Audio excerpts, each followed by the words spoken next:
Sheldon Wolf is the founder of Intellitary, an AI-powered transaction platform that's redefining how consumers, agents, lenders, and businesses connect.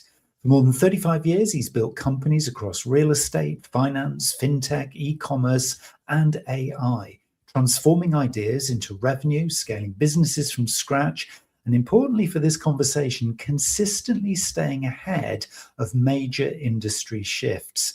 A big build up. Welcome to the show, Sheldon. Oh, thanks for having me, Neil. It's going to be fun. And it is a big build up, isn't it? Because there's obviously a lot to unpack here, but there's a bit of a mantra here, isn't there, which is kind of almost sort of outperforming what other people are doing, I would say.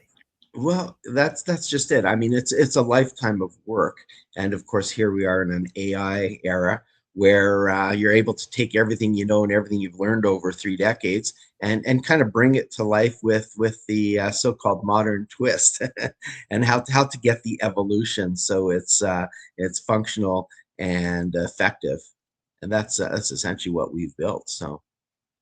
So we're going to get into the platform and a lot more about kind of how you've sort of integrated that into a traditional industry, which I think will resonate with a lot of people watching and listening to this, because many of us are in those kinds of industries or representing businesses like that. And I think it'll be very interesting to see how to kind of, really revolutionize, because this is not an evolution that you're doing. This is a right between the eyes kind of moment for the industry. So I definitely want to get into that. But for those of the audience who don't know Sheldon Wolf, do you want to give a little bit of a background, a little bit of context as to your journey? Well, I started, my roots go back to literally 1989. I got into real estate at a very young age. I was not even 20 at the time. I was just turning 20. Um, and of course, my natural ability, most people who know me know I'm pretty tenacious. So if someone says, no, you can't do that, or no, there's no way, or you're going to fail, to me, that's a double dog dare. And I mean, that's what really ignites me. That's what sparks me and makes me really thrive. And from there, by the time I was in my mid 20s, I was in the $1 million range, and by the time I hit 30, I owned property here, there, all over the place. And it became an evolution where it went from not just real estate, but it became a financing model. I always built it as a finance. How did I churn out thousands of pieces of real estate? Very few people churn out thousands. Top guys churn out hundreds. I churned out thousands, but it was because I knew how to put deals together, and it was based on financing. I wanted to know financing as well as I know real estate. So it became one of those things where it was a conduit. Being able to put the deal together made it easier to find the deal, so to speak. And then from there, I've always been techie. I've always been involved in technology. So where most of the industry fights technology and complains when you're changing their system that they know so well, um, it becomes something where, to me, I just flourish in it.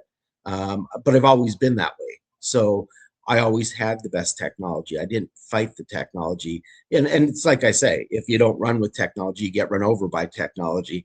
So I was able to build elaborate customer management systems and able to run what I call a conveyor belt system, where the customer stays on your conveyor belt, which produces a loyal customer, but it also allows you to monetize absolutely everything. And what's ironic about it, here we are 30 something years later. I built this AI technology, Intellitary, and it's nothing more than the same system that I've used to sell thousands and thousands of properties and put thousands and thousands of mortgages together.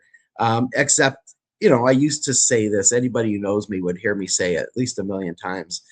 If only I could clone myself, if only I had 100 of me. Well, essentially, I've been able to do that now with AI. So, I mean, it was built for an industry.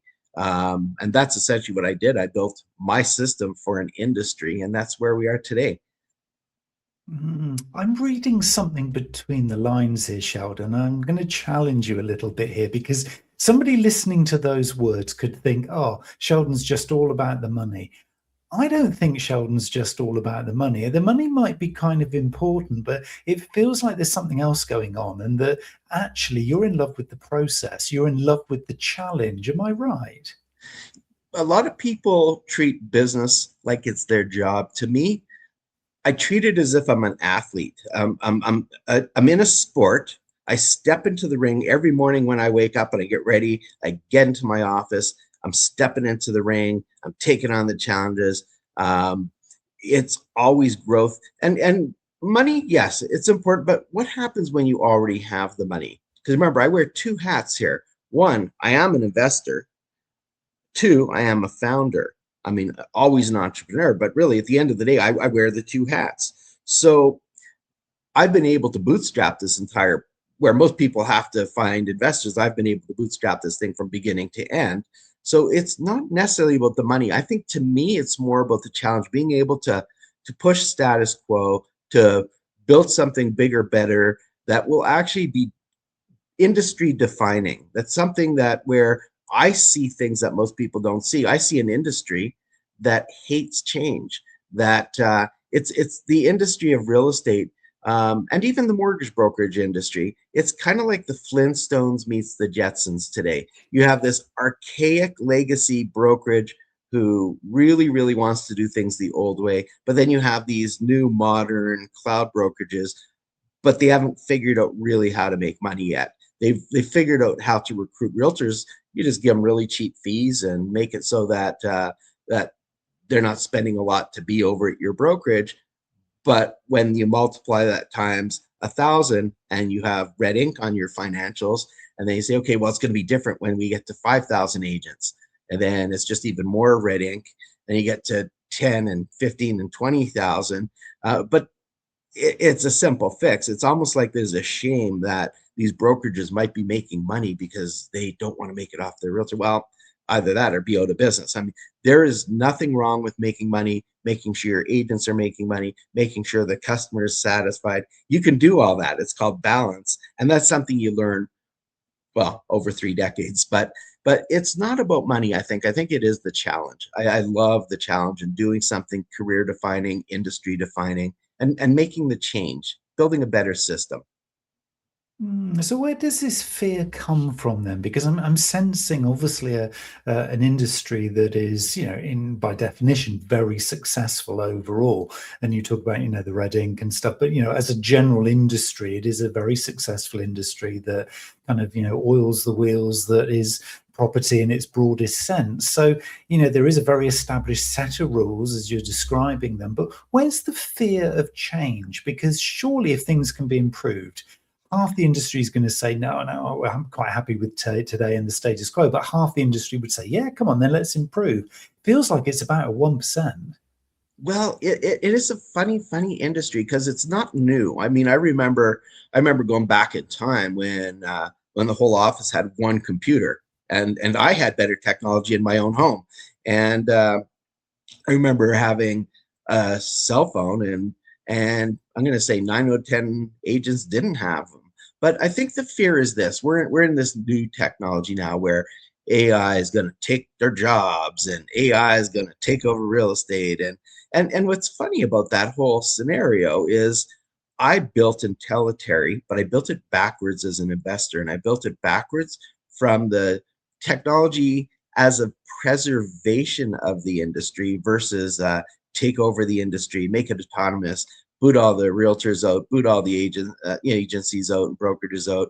I built it actually to preserve the industry because I think that a lot of the agents out there are struggling with technology, which means that they're struggling to get customers. So I built it backwards from the customer status, from it's very, very customer centric, how we handle the consumer, but yet we deliver them to our partners who are brokerages.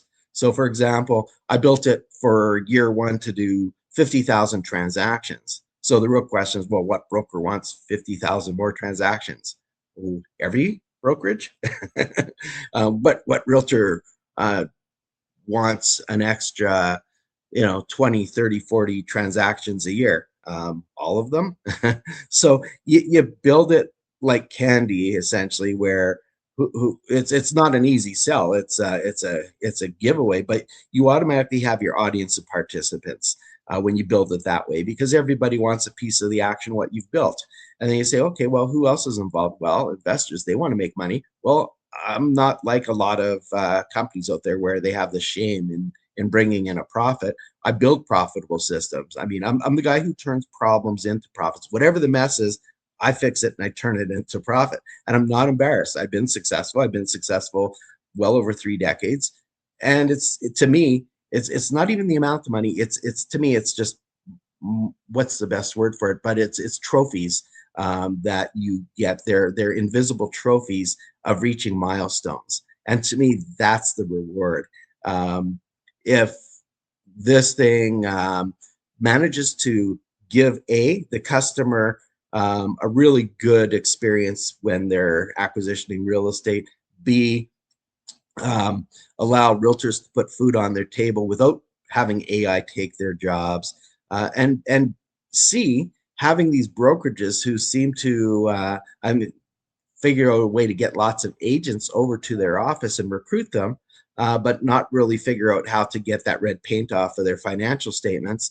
I think it's a win. Like I said, if you can build any system where everybody's the winner, including and especially the public, who's your consumer, then I think you've forget whether you're making trillions of dollars. I mean, it's $1 trillion industry. So a piece of that's a lot of money. But I mean, forget that. If everyone's a winner, then I think that's your invisible trophy. I love the way you're thinking about this, because that kind of like building it backwards or reverse engineering, to use a technical kind of phrase there, is really fascinating, isn't it, when you think about it? Because ultimately, if you do build it backwards, the person who is absolutely vital to this, i.e. the end customer, because without this, there is no market, there is no business. Yep. Because you can have as many people in the supply chain as you like, but without the end customer, there is no business. It's just hot air. For sure. So that's just fundamentally a really important point, isn't it? And so many people, I think, are trying to build solutions, build services and products, starting from the other end of the equation, which is like, we've got something to offer to the market, right? Who wants to buy? Whereas actually you're solving problems and challenges, but from the customer end. I mean, that's true customer centrism, isn't it? Well, it is. And the fact of the matter is, the future of real estate, the way I see it, is he who controls the customer's path is the person who controls the market. Because really, at the end of the day, let's talk about that 50,000 transactions that I've built this for. Any brokerage who wants those transactions, who I believe can give the proper service, the white glove treatment to our customers, how I want an Intellitary customer to be treated, those 50,000 transactions are going to get delivered to our strategic partners. But the fact of the matter is, that's 50,000 transactions that their competition is simply not going to get. So if we're the originator of customers for an industry, and it's not only the real estate industry, because I mean, let's face it, 98% of people buying real estate also require mortgages. And guess what? Those same people also need home insurance. And those same people also need title services, home inspections, and all these other conduits that we address. We address all those verticals. This is a very lean machine that understands a conveyor belt the same way I understood conveyor belts back in the 90s, that you keep your customer on and you monetize all of it. You don't leave any meat on the bones. And the winner of that is the customer, who gets the convenience of knowing that it's a one-stop shop. Anything they need, it's at their fingertips. And from our perspective, I mean, why would we not help them the whole way through a transaction? And from that perspective, like I said, built backwards, if you're an investor, which ultimately we'll probably have to bring investors, because I think this thing's a lot bigger than just Sheldon Wolf. I've bootstrapped this. I've got the millions of dollars to do that, but I think this is more valuable. And I think I wouldn't be doing it a service by not having third-party investors. But the fact of the matter is, built backwards is also built backwards from the investor perspective. There will be an AI bubble. That's a fact. There's a lot of what I call space junk, where it's the same repetitive program that 1,000 companies build the same piece of software and get all this investor funding. And there will be that wall. When I build, I'm already past the wall. This is designed to either jump over the wall or pound right through the wall. And it's built backwards for the customer, but it's also built backwards for the investor, because of course I'm putting my own cash into it, so I can assure you it's every last detail of monetization, every growth and scaling model has been incorporated into this, but the longevity. So one of the things I do as an investor, putting that hat back on, is I want to know what Intellitary looks like. Never mind today, I can launch it. Every brokerage wants it. It's great. What does it look like in 5 years from now? What does it look like in 10 years from now as technology progresses, as things change?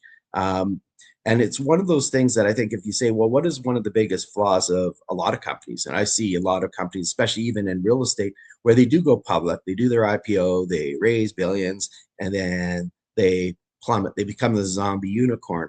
And it's because they latch onto one ideology and they think, okay, we invented wine. And they become the purveyors of their own product, notwithstanding that things do change. So I don't care how good the technology you had 5 years ago when you upgraded your real estate company, but guess what? Here we are today. What you did 5 years is obsolete. So when I design something to fix a problem, I'm not necessarily interested in fixing today's problem because everybody does that. Oh, it fixes this, it fixes that. I'm fixing an ongoing problem that will continue to evolve. And the problem is the consumer. The consumer's changed. The consumer of today is different than the consumer of 5 years ago, different than the consumer of 10 years ago, 20 years ago, 30 years ago. I've seen the evolution, but I also don't really care about him today. I care about what he's going to be doing in 5 years from now, 10 years, because I'm building my company around how that's going to progress. 5 years ago, the emails I would get from some of our tenants, you can tell that they can't string a proper sentence together. Today, my most insane tenant sends me an email. It looks like Harvard lawyer or someone drafted this thing, but you know very well that they just went on to Chat GPT. But my point is not necessarily that they've got smarter, but their access to technology. So when it comes to real estate, do I believe that the average consumer will be able to research a neighborhood, find listings, figure out what the best offer should be, what the market evaluation should look? Yeah, all that stuff is at their fingertips now. So to say that they need the realtor less and less, they actually, in a funny way, do need less realtor because it's all at their fingertips now. Even a drafting of a purchase agreement, an offer to purchase, or adding in conditions, that's all at their fingertips because it's all field mapping. So theoretically, what I've built could theoretically be autonomous, but as my side of the brain goes, build it for an industry, because at the end of the day, you'll have brokerages that'd be more than glad to have this. You'll have agents that'd be more than glad to be your subscribers. And like I said, at the end of the day, it will be an evolution. I certainly don't think that, I've just cured this problem with the industry and now I can just get my $1 billion valuation and off into the sunset I go. No, because in 5 years from now, this will be completely different. And there's something in that phrase that you've been using, and you've used it a couple of times, or probably more than that now, this idea of conveyor belt. Because to me, that's an absolute game changer in mindset here, because, I was brought up to kind of talk about customer journey, sales pipeline, and now more in AI, so to speak, process maps. Those are very static things. They kind of imply that once you built it, it's set. There you go, run with it. But what you're talking about, Sheldon, is something here that, because it's a conveyor belt, there's always a sort of a dynamic here. It's always constantly moving, because conveyor belts do. They don't stop, they move. That to me is a really interesting kind of point, but also a really clear reminder that, again, you're sort of saying we're not just building for today, we're building for tomorrow as well. I think a lot of people, including myself, and I'll be open and honest here, have missed that point to this point because we're working from a static kind of situation. And I love the idea of making this dynamic. Have I read that properly? Absolutely. And it's like I said, most people who solve today's problem, the problem is you solve today's problem. By tomorrow, it's been copied 1,000 times. By next week, it's obsolete, because that's how fast technology is moving. So I tend to look at it and say, how is the consumer treating this? Because that's how it's going to, and it doesn't matter real estate, it could be any industry, that's going to play out into everything from e-commerce to, I mean, you look at someone ordering something off their phone on Amazon, they expect by the time they press the order button, they're running to their front door like, where's my product out there? You know, once upon a time, mail order took weeks till you would get your product and you were excited when it show up. But I mean, the delivery truck would pull up and it's like, wow, it's finally here. Here it's like, well, if it's not here in 3 hours, how dare they? But the world's changed. People are demanding. People want things at their fingertips. They want it here now, fast. And like I said, it doesn't matter the industry, but more importantly is whatever the consumer's using today, they'll be using something bigger, better, more specialized. 5 years from now, there's going to be some more changes, some drastic changes. And I think, you know, do I believe that AI will take jobs? It will take jobs, but keeping in mind, AI is exactly how you'll get your next job too. You'll be thanking that AI that took your job because it's already lined up 5 new jobs for you. But it creates jobs. And I mean, the world, we latch onto this ideology that nothing will ever change. It's always going to be this because we get comfortable. Humans get comfortable. But the fact is, we're just shocked when things do change. But it's an evolution.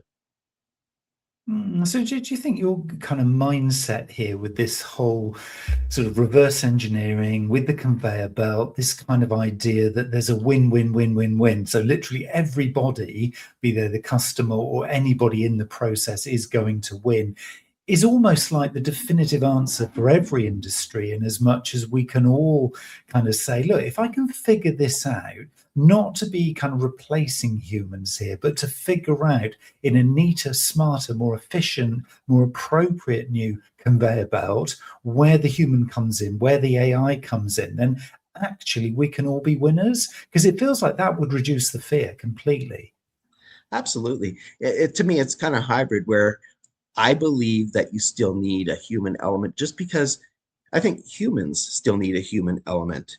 Um, so it's not about what Sheldon thinks. I think it's about what my customer thinks. And today, as good as my technology is, it's excellent. I mean, you're having a conversation on my website, on the Intellitary website, that looks and feels just like the conversation you and I are having. It's audio, it's video, it's crystal clear. She's very articulate. And the reason Chloe, who's on, I should call her Chloe AI, but she's the girl I've chosen to be on Intellitary. The reason she's so fluid and knowledgeable is because she's got 30 plus years of, when I said I could clone myself, she's absolutely dynamic, but you'll go away with a very human experience.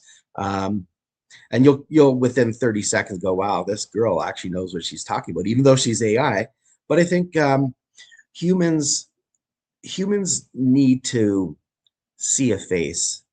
And I think with technology the way it is, I think there has to be a human touch. And that's one of the reasons I built Intellitary the way it is, to have that human touch. But at the same time, rather than bypass the realtors, rather than bypass the brokerages, how do I turn that into part of the monetization layer? So take the brokerages, for example. Not only are they getting the extra 50,000 transactions, but we're actually paying the brokerages. In fact, most realtors who work for a brokerage pay a deal fee. They do a deal, they get their commission. Off from the commission comes a percentage, whether it be 10%, 7%, whether it be $275. That's all over the map these days. But in most cases, Intellitary is paying the brokerage a deal fee, which is more than what their own realtor is paying them. So, I mean, it's a matter of punch drunk, but how do you say no to that if you're a brokerage, especially in this day where there's so much red ink on your financials? And it at the same time just serves their customers. That's all we care about, is that our customers are getting the best real human experience, despite the fact that we're using AI as our tool to obtain the customer origination. Do you think that's a big part of the answer here? Because I'm, again, just always trying to represent, the audience watching and listening this. And I guess if they are coming from a traditional industry, one of the big blockers that they probably faced is this idea of, well, maybe the fear of the unknown when it comes to things like AI and emerging tech. And the Comfort. fact, well, if I don't Comfort. understand it, therefore I'm going to just block it and say, no, Yeah. it's not right for our industry. But what you've identified there with Chloe is that if you can put a human style kind of face to it, yes, it's AI empowered, yes, it's AI kind of fueled, but actually, if there's this kind of, and you use the word hybrid, kind of almost entity, they become that bridge, don't they, between the tech and then the human who is probably resisting. Do you think, for most industries, that is the answer, is to kind of make a Chloe, develop a Chloe so that they can almost represent you? Yeah, well, that's my version of today's world. Because, like I said, I'm already 5 years down there. I'm 10 years. When I built this thing, at the back of my head, being that I'm the primary investor, and obviously we'll bring in venture capital, and we'll probably have lots of other investors. I like to make sure that my investors are winning too. So it's like I said, you can have something. Lots of things can happen at the same time. It's not all about just the customer winning or just the brokerage winning. Everybody can be a winner. It just has to be a good system. So today, I believe that humans need to have a human component, and they need to fill out. So there's a big misconception. I find that I'm noticing this a lot. I'm talking to people, and they think that AI is always right and it's smart, and now therefore they're using AI, they're smarter. And that's not always the case. I can tell you, I can't even tell you how many thousands of hours I work with AI, and I'm not just a software guy. I'm a software guy with a lot of industry experience who also understands the software and the technology exquisitely well. So the fact of the matter is, every day I hit frustration levels where I'm going, okay, this is not, and it's a flaw with technology. I do believe that technology will get better and better and better as time goes on. I've seen it get better even over the last 12 months, 24 months, 36 months. I mean, I was using AI back in the infancy stages. I have a company, I'm going to switch topics, but I have another company. It's a credit improvement company in Canada, and it literally runs itself. Every single element of this company runs itself. It's like a private money printing machine, because it literally, I do nothing. I have one staff.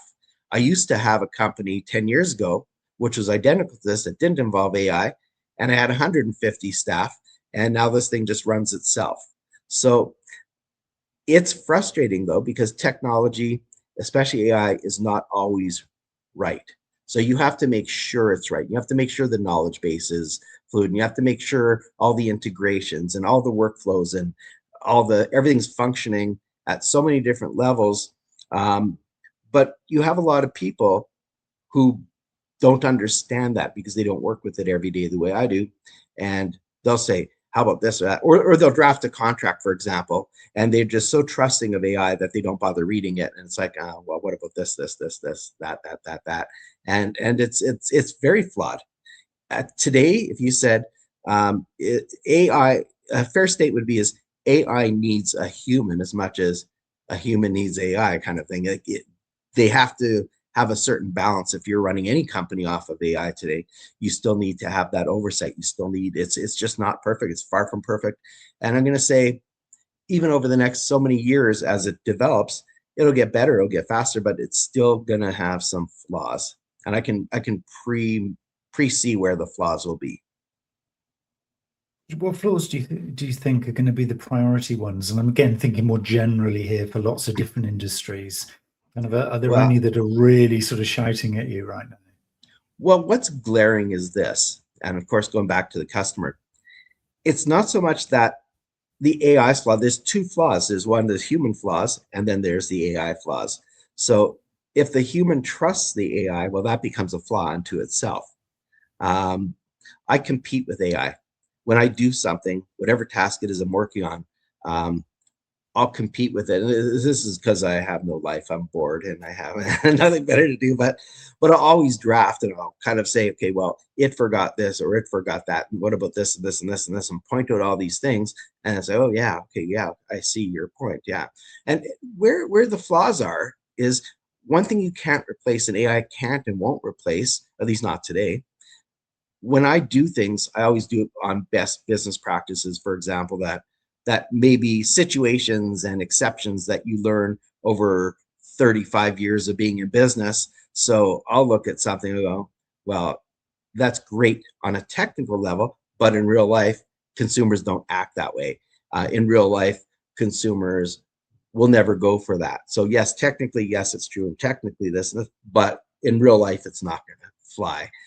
So you go through all these scenarios, and then you think, well, what about if this situation happens? And that's it. I can tell you, when you do thousands of transactions, um, you've encountered every possible train off the track scenario, and AI can't possibly know that unless at real true life, real human experience. So it goes, AI built a lot off of technical reasoning and logical reasoning, but in real life, and anyone, your audience, I'm sure, is nothing but entrepreneurs, business people, people interested in, people who've had the experience in business all know that not every day, it may start off as a normal day, but sometimes it just by 12 noon, you're like, wow, that's a surprise, or wow, that's a curveball, or didn't expect that.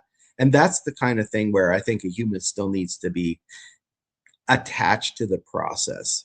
Where if you're relying 100% on your AI, it's not that AI is necessarily wrong.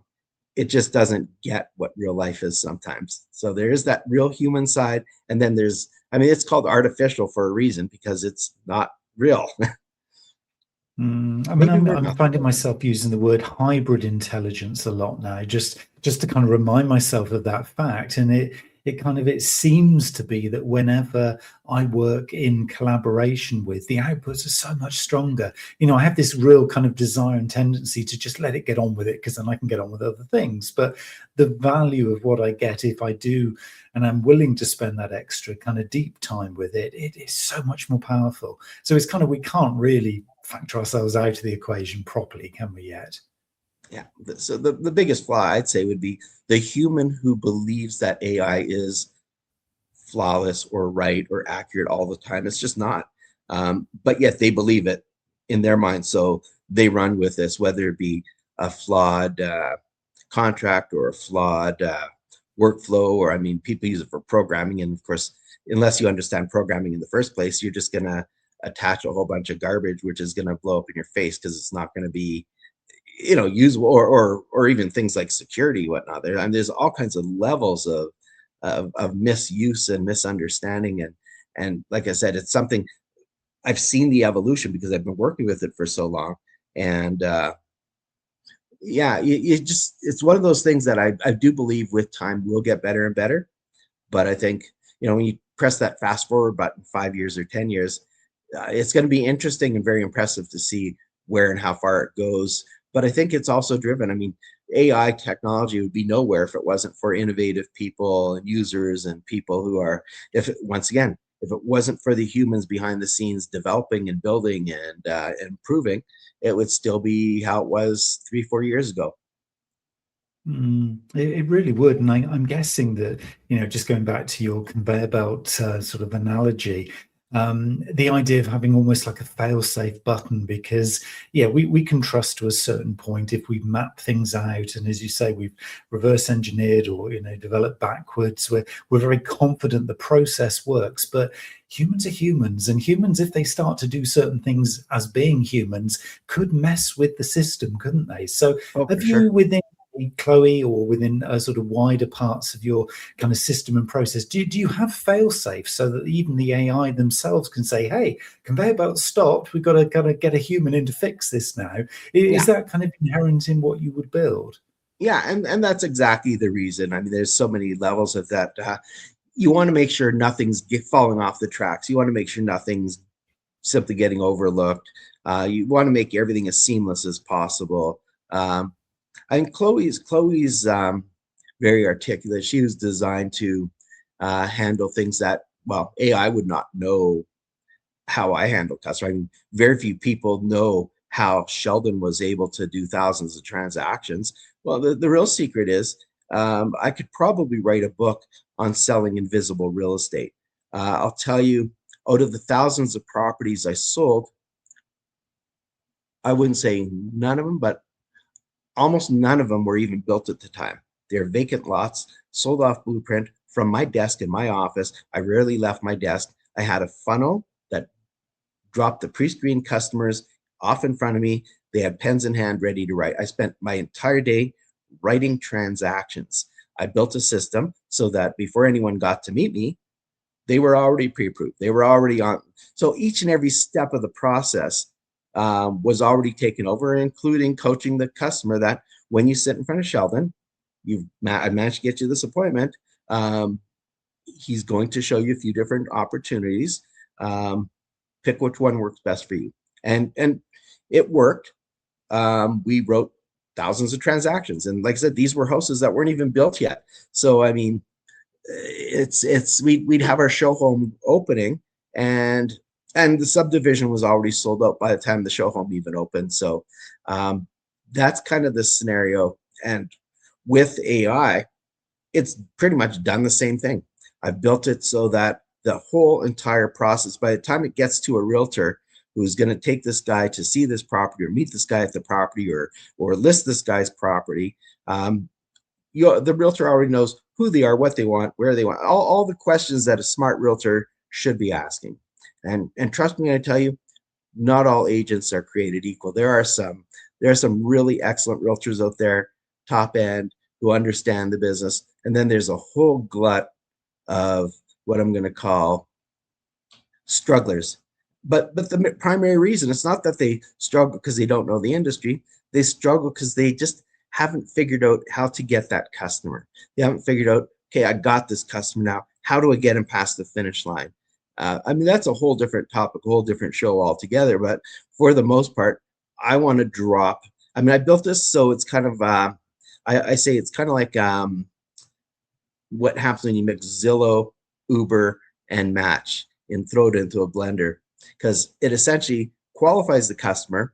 We originate the customer, then we match them and dispatch them to the agent the same way Uber would dispatch a ride to its driver, except our agents are our subscribers. They're our so-called drivers, but we're putting our customers in their cars. Simple as that. You already know the guy's pre-approved. You already know he's already sold this house or has to sell this house. Now you've got a listing opportunity as well. You know he's ready to buy. He's already picked out this house or that house. We're serving up a qualified customer who just wants to not play the lottery game of hoping they find the right realtor, because that's a whole different topic also. There's a lot of people out there. If you're a member of the public, it can be very, very frustrating. Calling, messaging, emailing, and literally you sent off an email or a phone call to 10 agents and only one calls you back. You know, it's frustrating. It's very frustrating from a consumer perspective. Literally, we're eliminating the frustration from the customer perspective. We're going to literally drop our customer off at your doorstep of the brokerage or put them in your car. Your appointment's booked, done. You don't have to worry about finding customers anymore. We got that part. So this kind of idea then that using kind of existing use cases, examples from other industries, it feels like that's a very kind of tangible way of telling a story, either to a management team or to an investor. So I'm just thinking of somebody watching or listening to this and thinking, Sheldon talks a lot of sense, but my idea is actually quite complex and quite hard. And I'm trying to sell this into a traditional investor or traditional kind of management team. And it's kind of really hard to bring it to life because they don't get it. So would you be advocating then, using obviously 3 brands there to kind of help tell the story? Is that a way of bringing these kind of sort of complexities or misunderstandings, or to tech, if you like, to bringing it to life so that your average investor or management team could understand it? Well, to me, it's exactly that. It's built as a story, but really, my build it backwards is the smartest way to build any business. So forget real estate. I just happen to know real estate exceptionally well. Forget the financing and the fintech side of it with the mortgages and all. I know that side exceptionally well. Let's talk about trinkets, sprockets, and any other word you want to add into there. It doesn't matter to me what your business is. I get paid a lot of money by a lot of companies to fix their problems. They've got a great product. It's just they have no idea how to get it to the market or who they're. Because I mean, to me, it's always insert product here. Who's our customer, and how do you get them to open the wallet? And how do you, when they finish, opening their wallet and handing you their money, whatever it is there red ink on that side still? So a lot of people get fooled. They drink their own wine. They say, well, I don't understand. I buy this Sprinkit. I pay $5 for it and I sell it for $10. Well, I'm making a massive rate of return. I don't understand. How are we losing money? Well, if it costs you $20 to find that customer who's going to pay you $10 where you're going to make a $5 profit, don't misunderstand that word of revenue for profit, because at the end of the day, well, but if we sell more and more and more, we can scale this up. And what happens when we're selling 1 million of these a year? Well, your red is going to get darker and darker and darker. And it's that thing that people just don't, they get so fixated on the fact that they're making all this money because they're buying this and doubling their money. And yes, but sometimes scaling it is what hurts you. But it's weird because it's almost like they get put into this trap of, well, we want to be competitive. Our competition is selling it for this. Yeah, well, your competition is not going to be your competition when they're out of business. So you have to find a different way, a different strategy, how you can actually charge the right amount of money so you actually are showing some profits, some green ink instead of red ink. But sometimes it's all about a different strategy, a different way to do the same thing, but actually change the color of your ink. So a good example, we'll switch topics from real estate and mortgaging, which is, as I said, my background. But let's talk about something that was not my background. I knew nothing about, but I was brought in to fix a problem for a mattress company, like as in the mattress you sleep on each day. So I'm not sure if they have, I'm sure they have them back there, the mattresses that come in the box, the compressed mattresses, they're memory foam mattresses. Anyway, everyone else is selling these things for $899. None of the companies, these big companies, they do their big IPOs, and of course, have not figured out how to take that $899 and make money because of the fact that it costs X dollars to make, it costs X dollars to ship. Then they have silly guarantees where they take back these mattresses and a certain percentage come back on warranty, or you're just not satisfied, or for whatever reason.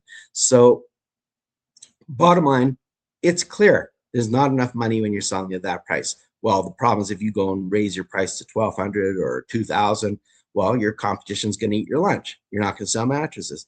So what we did, of course, with my finance background, I built a fintech machine. I said, well, if someone's going to buy this mattress, let's get real. Nobody walks in with a pocket full of cash. They use their credit card. Well, what if I can get the revenue that the credit card company would make on this file, but turn it into loans? So we turned it into a finance model, buy our mattress, and we'll finance it for you. You're buying off payments now. But then I go a step further. I say, so now not only are we making profit on the mattress, we're also making interest. And then I take the whole portfolio, I rack up millions and millions and millions of dollars in loan portfolio for all these customers. I put them into credit categories based on credit score and probability of rates of return and whatnot. And then I flip all the financing to all these investors, and boom, there's a mattress company that's making many millions of dollars, moving the same mattress as everyone else. But that's my point. Sometimes you just have to approach it on a different method and a different ideology, where you say, well, it may look like we're a mattress company, but we're really a finance company because our real goal is to finance out those mattresses and flip the financing. And that's kind of what we did. And the best part is that was all done with AI as well, because when you ordered our mattress, you were contacted by Chloe, different Chloe, but Chloe, and Chloe would sell you the mattress. She'd draft up the paperwork. She'd send it to you on your phone. You'd have your agreement. She'd sign it with you, and then she'd say, okay, now next step, I want to get you to hook up your banking so your payments are all fluid. She'd hook up your banking for you automatically, and boom, hands off. We're taking thousands of orders, shipping mattresses all over the place. And really, at the end of the day, it was a big monster finance model. And it was something as simple as saying, well, they're going to use their credit card anyway. They're going to pay an ugly interest rate anyway. Why not just use our money and don't rack up your credit card? And you'd be amazed at how many people love that model. So interesting, isn't it? Really, that again, there in that story is the fact that this is not actually ultimately about AI. This is ultimately about rethinking from a human perspective, actually, how things are possible, what you can do with stuff. And yes, you can have the AI then to deliver, to refine, to make more efficient, to scale, as we were talking about earlier. But ultimately, it's the human in that whole mix of things that came up with that crazy idea of let's do it differently. Let's Yeah, shake this market up by yeah, rethinking how we've gone to market in the yeah, past. And it isn't just about selling, it is yeah. about the finance behind the sales. It's Yeah, but genius. this, It's yeah, but genius. this story is really about a guy who I don't know anything about mattress other than I sleep on a mattress, and I know there's good mattresses, bad mat. I know there's expensive mattresses, cheap mattresses, and at the end of the day, sometimes there's no real difference between the expensive one and the cheap one, other than the fact that the expensive one has a nicer cover on it. So literally, that's how fast I learned the mattress industry. There are definitely some really good quality mattresses out there, but then there's a lot of mediocre mattresses, which. But my point is, if you could find a different way to sell that sprocket, sprinket, trinket, whatever it is you sell, whatever it is for whatever industry, sometimes you just need to find a different way to get it to your consumer. And sometimes that problem of getting it to consumer actually becomes the profit. So, if you could turn problems into profit, that's if you say, what is your strong point? That's my strong point. That's why companies should pay me lots of money to step in. I see things that you can have a whole company with 1,000 employees, a whole C-suite of experts and board of directors and stuff, and yet nobody can figure out how to make this real estate company profitable. And it's a box they put themselves into. That nobody wants to admit they made the mistake. So you have a whole bunch of people patting themselves on the back, focusing, oh, but look at the revenue. Look at all our revenue. Okay, but look at the next column over. That's not a good column. So, but it's an outside guy sometimes comes in. I don't need to be everyone's best friend. I don't need to golf with people. I don't need to be the drinking buddy. I need to be the guy who comes in and fixes the company. And that's kind of always been my mindset. And like I said, when I build a company, my investors get an unfair advantage because of the fact I always say, who's the founder? That's the first question I say when I look at a company as an investor. Who's the founder? If I'm going to put my money in, I want to make sure this guy doesn't run into a problem and run away. I want a guy who actually knows how to deal with the problems. And that's probably one of the most important things. Even with technology and AI and all that stuff, I still want a founder who knows how to dig out of a mess, because business has messes. It's like I said, I step into the ring and I treat my business like a sport, like as if I'm an athlete. I go to the office, I show up, I'm ready to deal with whatever comes at me.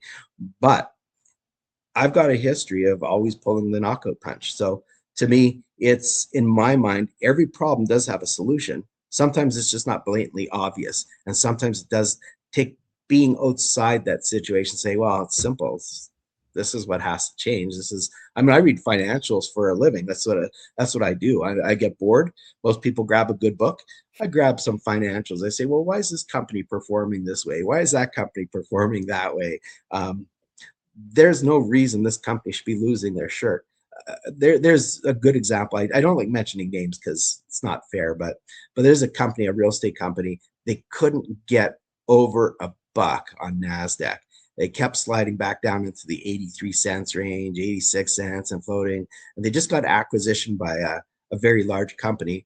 I'm shaking my head why they would. I see why they say they would, but it doesn't make sense. But the bottom line is, I can tell you right now, they don't know how to fix it. I know how to fix it. I could fix it in literally a 10-minute meeting, but I can tell you that after they were bought, after they were acquisition, they shot up back over a buck, which is great. Everyone's clapping, going, yay. But after 2 weeks, they're back down into the 80-cent range. And that's you can make a good news story and get some hype to the investors, but that's not going to last very long when it's still performing and doing exactly the same thing it did 2 weeks prior. The air, the hot air, and the applause, they stop, and it just is going to go back to what it was doing. Something different has to change, and there's something different as they need to make money, and their system that doesn't make money, but they know that. But their problem is if they change their system, they're going to have a big exodus of realtors going, well, wait a second, you recruited us. This is the deal you gave us. Now you want more money. Well, either that or you can work for a company that's out of business. There is that for sure. Yeah, Sheldon, I want to interesting. connect people with you. So if they want to kind of follow this conversation up and make an inquiry, if they're ready to look at their conveyor belt, or if they're ready to kind of, just answer that question that they just have not been able to answer, how do they connect with you? You can email me at Sheldon, Sheldon, at Intellitary, which is INTELLITARY.com. You can find me on LinkedIn. I'm easy enough to find. Feel free to connect with me there. I'll always connect with you. I'm always very loving to talk to people and share. Sometimes I can just point you in the right direction, but feel free to reach out to me. You can also go to my website, which is sheldonwolf.com. And like I said, feel free to email me, contact me, and yeah. Wonderful. Thank you so much for your time today, Sheldon. It's been an absolutely fascinating insight into the world of real estate from a different perspective. And it's, food for thought for us all. Thank you, Yeah, Sheldon. absolutely. Thanks for having me.